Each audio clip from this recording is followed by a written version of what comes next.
What's up, folks? What's going on? What's going on? All right. I see you at the closing table. I see you, Brody. That's right. That's right. I see you at the closing table. All right. I'm sitting outside of house we're flipping right here. We've been working on this one for a few months now. It's a bigger project, but we're nearing the finish line. And I had to come check on it, so I thought I might as well stream it and let y'all see what it looks like when you're finishing up a flip. You come and check on it, see what work still needs to be done.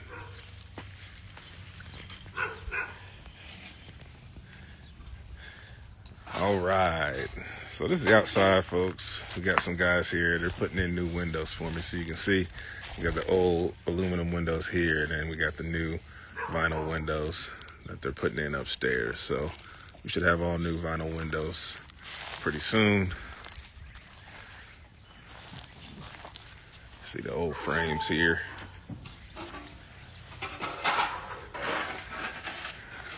Outside here, we didn't do much. All we did outside was we wrapped the posts in cedar. We built some cedar shutters.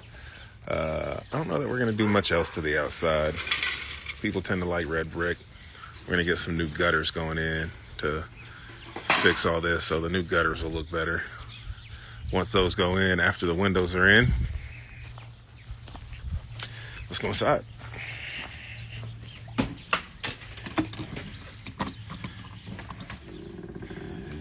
All right, coming inside the entryway here.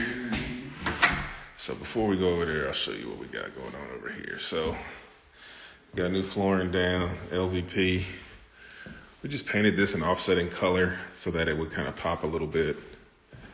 And this used to be just a doorway. So it was just here to about here. And the rest of this was wall. And so we put a beam in and we opened this up so that it would have a more open concept feel. So it's still got room separation because it's not a complete wide open space, but it's much more open than it was. Gives you room to have a table in here if you want a dining table. And then in this kitchen, we actually kept the cabinets, but instead of putting all new cabinets, I just had cabinet doors built. So these are new doors and drawer fronts, but we didn't have to get new cabinets to do that. So I paid about $1,700 on new doors and new hardware instead of doing all new cabinets. All new cabinets for a house this size probably would have cost us about $7,000, $5,000 to $7,000. And then in this space here, in the laundry space, we went ahead and added granite here as well and did cabinet fronts here as well. So it all looks cohesive because it's so close to the kitchen. I didn't want it to be different. So in the laundry, we carried that over. Then your laundry space will go here. So let me talk about some of the cool stuff we did in here. This is some of the stuff we did that's adding value. So this right here you can see is a bathroom, vanity, light, toilet, and then shower here. This room, actually there was no door here when we bought the house. This was all walled off. And how we found this space was when we were checking out this garage before.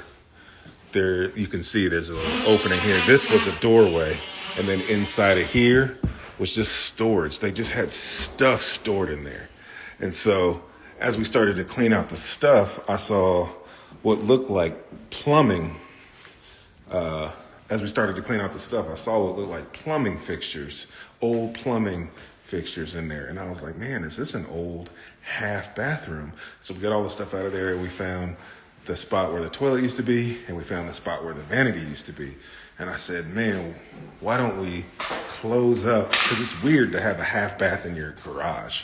So we closed up that wall and then we closed up I'll show y'all again. So this is the garage. So we went ahead and closed up this side, and instead we popped a hole or doorway in on this side. And that gave us enough space to take, because it was a vanity. The vanity was actually here, and then the toilet was actually here. So we flip-flopped them, and then there was actually enough storage space left to go ahead and put a shower in. So we took this hall, this garage half bath, and made it an interior full bath. And that's definitely increased the value of the property, because we've now added a whole full bathroom. And the other thing we did so as you go down this hallway right here, this used to be a 3-bed, 3 bedroom. So this was the old bedroom on the first floor. It was the only bedroom on the first floor. And so the way it worked was, this was the bedroom on the first floor, and it didn't have its own bathroom. But when you come out of the bedroom, you had a doorway here that led into a hall bath. And that hall bath was the only bath down here because there was only one bedroom. So you really didn't need a primary, access, because there was only one bedroom and one bathroom. But since we were able to add a full bath over there, that gave us the opportunity to close the doorway off here to that bathroom. And that then allowed us to take this space here. So this actually used to be an open walkway, and that was like a den or an office space.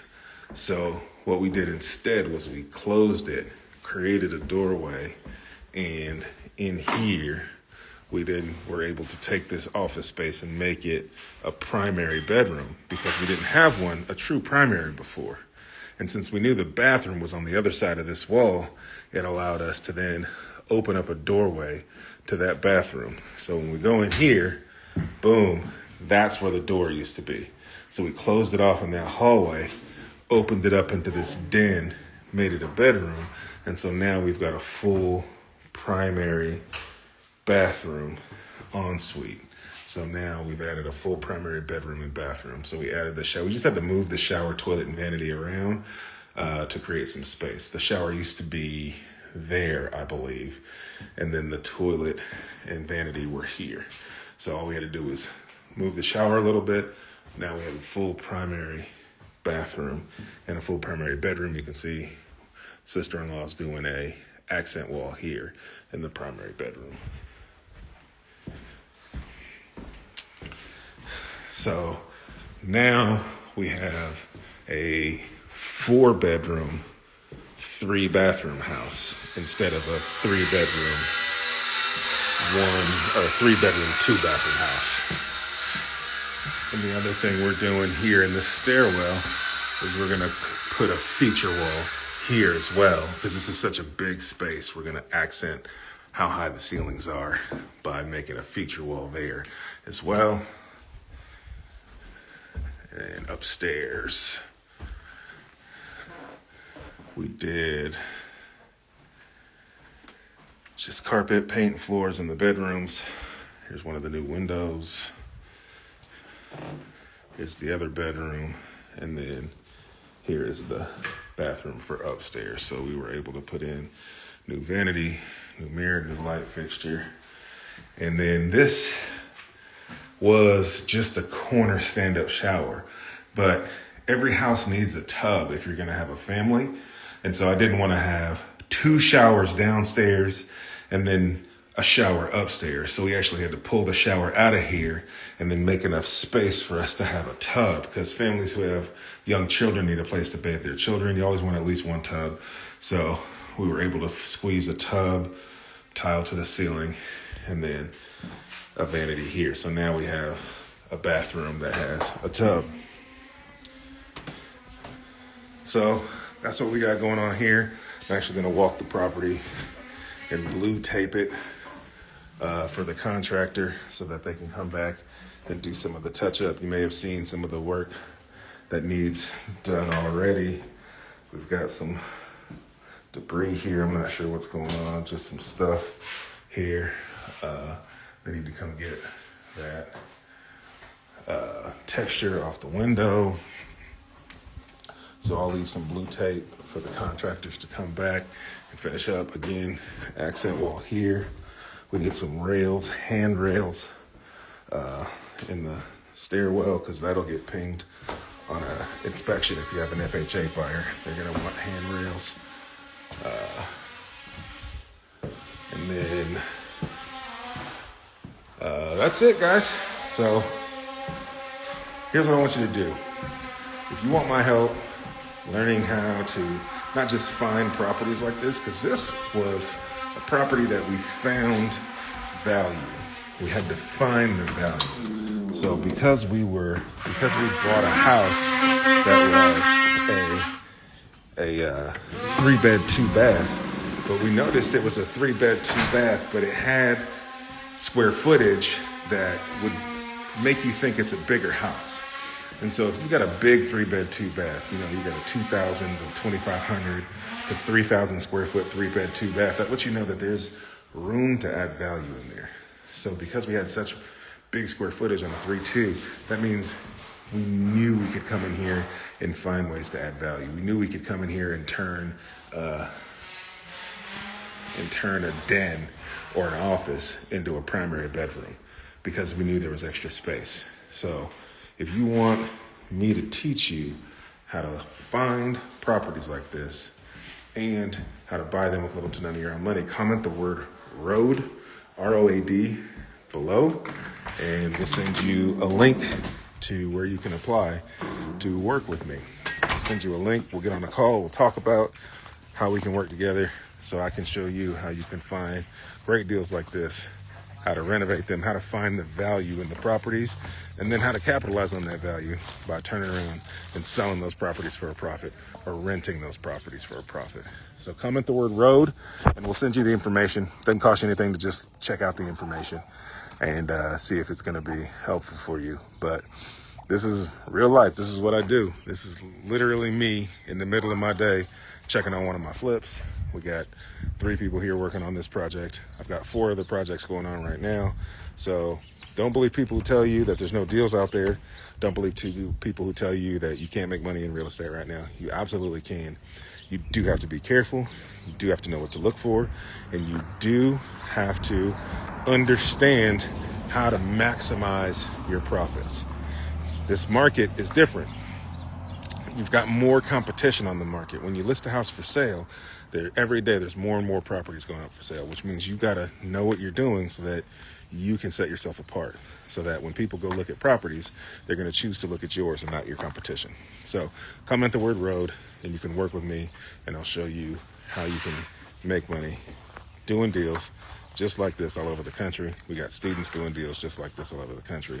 Comment the word ROAD. We'll send you that link. Fill it out, and my team will get in contact with you, and we will see if it makes sense for us to work together, because I would love to help you figure out how to make money in real estate by flipping houses just like this. People asked, go ahead and put your comments in. Put your questions in, and I'll answer some questions while I'm here and I've got some time. People asked the numbers on this one. We paid $145,000 for this one, I believe. We're going to have about 70 in the renovation, and we're going to sell this one for $350 to $365, somewhere in there, when we're all done. So this will be a pretty decent profit on this one if it sells for what we're hoping, especially since we've made it a more desirable property now by adding bedrooms and bathrooms. So yeah, paid $145, $65 to $75 in the rehab, selling for $350 to $365. What other questions do you have? Comment the word ROAD if you want the information to see if we can work together, and I can show you how to flip houses just like this. What's the best way of getting funding through your LLC? I don't know that I can answer that. I get funding. I do get funding through my LLC, but it's all just through typically banks or private money. And I have to personally guarantee that money, even though it's through my LLC. You're going to find it typically when you're borrowing money from a bank. you're going to have to personally guarantee that money, even though you're getting funding through your LLC. What else? What other questions do you have? This is in Arkansas, Gianna asked. What state is this in? Looking through other questions. Don't see too many other questions in here. But comment your questions, man. I'm happy to help them.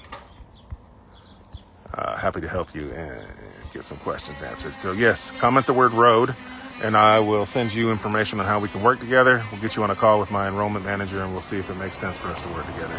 Do I do any work myself? Absolutely not. I am not handy. I couldn't do any of this work if I wanted to. I just don't have that skill set in me. Now, I can evaluate other people's work, and I can tell you what needs to be done, but trust me, you do not want me picking up a hammer. If I got to touch it with a hammer, then nobody should live in it. It is not safe. What is the property in rehab purchased in cash? No, I used a private money lender to purchase the property and to fund the rehab. No, I didn't use my own cash. I had to put down, for this one, I put down no dollars, no money out of my pocket to buy this one.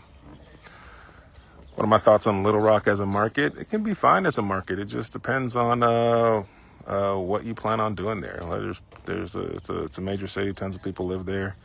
It's still growing. So I think it can be fine. It just depends on what your strategy is going to be in that market. What do I think about turnkey? I don't love turnkey. Because typically you're going to pay a premium for turnkey because somebody else has already bought the property at a discount and put the money in it to turn that property around. And so you may be able to buy a turnkey property that breaks even or makes a little bit of money, but that's going to be few and far between. And it's going to take you a long time to recoup your funds that you're going to put into that property. I would much prefer to buy something distressed and then have my people or have a crew fix it up, because then you reap the benefits of the forced depreciation. If you're buying a turnkey, you're paying somebody else for the work that they put into it. What else? Comment the word road if you want my help to learn how to do deals like this. Comment the word road. Dang, from the UK. That's what's up, man. That's what's up. All right, any last questions before I get out of here? I'll give you about 10 seconds, but I appreciate you tapping in. Hopefully that was a helpful walkthrough and you learned something. We'll save this to the page so you can go back and watch it if you tuned in late. How much more will you pay using a hard money lender compared to buying in cash? Well, whatever the interest rate is, right? So I pay 12% interest, so 12% interest only. So you can do the math. If I'm borrowing 100 and say I bought it for 145 and I got 70 in it. So add that together and then multiply that times 12% and then divide that number by 12. That'll give you what I'm paying in interest every month. I wouldn't have to pay that if I paid cash, but I would have had to use my cash. So using your cash does cost you something. You may not pay interest payments, but you then now don't have that cash anymore. So if another deal comes along, you can't go do that deal if you're out of cash. So let's say somebody like me who's borrowing the money, I can do 3, 4, 5, 6 deals at a time because I'm leveraging to do the deals. Whereas if I'm using all of my cash on one deal, I can only do one deal at a time. And so yes, I saved, air quotes, saved money by not paying interest, but then I could only do one deal. Whereas I can do 4, 5, 6 at a time, where I might make $50,000, $60,000 net profit on each deal. So let's say I'm just making 50 grand net profit and I can do 4 deals. Well, that's $150,000 more profit that I'll make because I can do 4 deals at a time.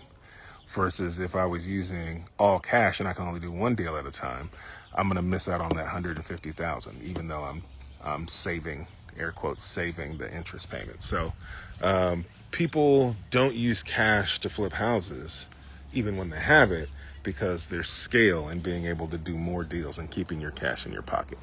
But you gotta weigh that against your risk tolerance.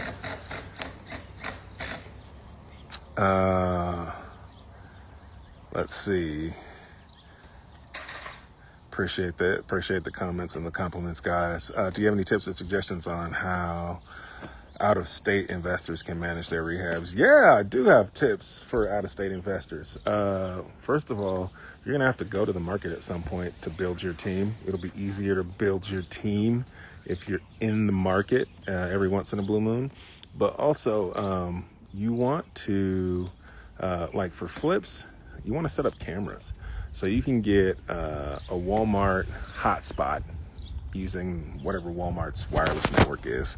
It's a very inexpensive monthly cost. Get a hotspot, get locks that you can connect to that hotspot where you can give your contractors codes to get in and out, and then set up Waze cameras, WYZE cameras, and connect them to your hotspot. And so that'll help you know if contractors are showing up, if they're working while they're there. You're able to keep an eye on the property. So that way you don't feel like you're flying blind. You can actually see the progress that's being made and talk to your contractor. If your contractor says, hey, I'll have guys there at 8 a.m. tomorrow and they'll be working till 5 p.m., you can log into the cameras and see, did they show up at 8? Are they working? Are they there? Are they not there? So just having Walmart hotspots and cameras can help you really stay tuned in to what's going on. My contractors never bat an eye when I have cameras up. If I do projects that are, a little further out of town than I want to drive every day, I'll set up cameras and make sure that I'm keeping tabs on them that way. The good contractors could care less if you got cameras going. It's the crappy contractors that worry about you having cameras set up because they don't want you seeing them not working. So if they bat an eye, go find you a new contractor. What else? Do I ever think about rehabbing trailer? Do I think rehabbing trailer homes is valid? It depends. Depends on what you buy it for. Depends on what you can sell it for. I've flipped mobile homes. I've flipped a couple of mobile homes and I've made good profits doing it. But you got to be careful about where you buy mobile homes. You don't want to buy a mobile home in a neighborhood that's full of stick-built houses because it's going to be hard for you to sell that property. People are not going to want to, you don't want to buy stick-built houses in an area full of mobile homes. It's going to be hard for you to sell it. You may be able to sell a mobile home that's in an area full of stick-built houses.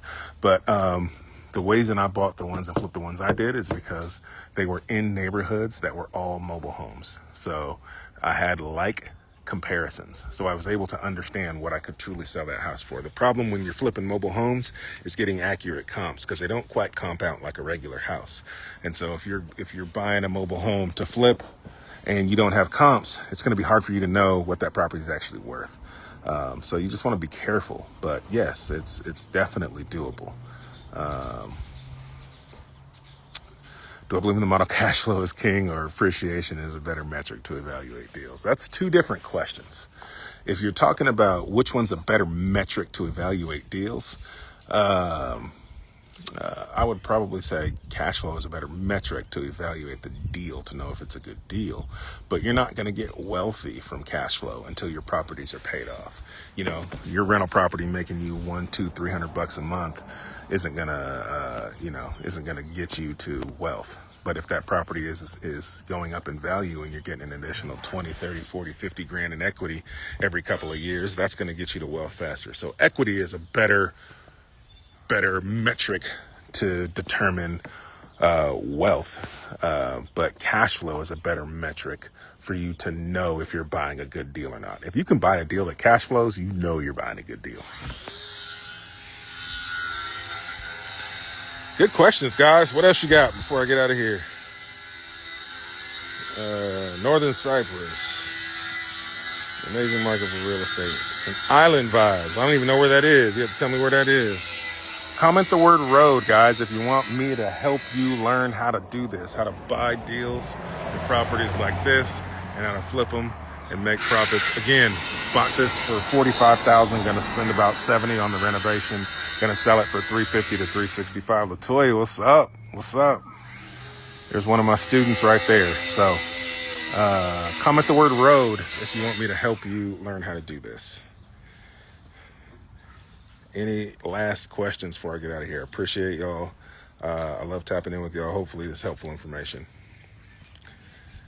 All right, guys. Would you pay finder's fees? Yeah, man, I'd gladly pay finder's fees if you find me a deal that I buy. Absolutely, I'll pay finder's fees if you find me a deal. All right, folks, I'm gonna get out of here. Thank you so much, as always. See, last question. One more popped in at the last minute. Do you prefer to buy properties with tenants already in place or no tenants so you can market? I don't care if it has tenants in place.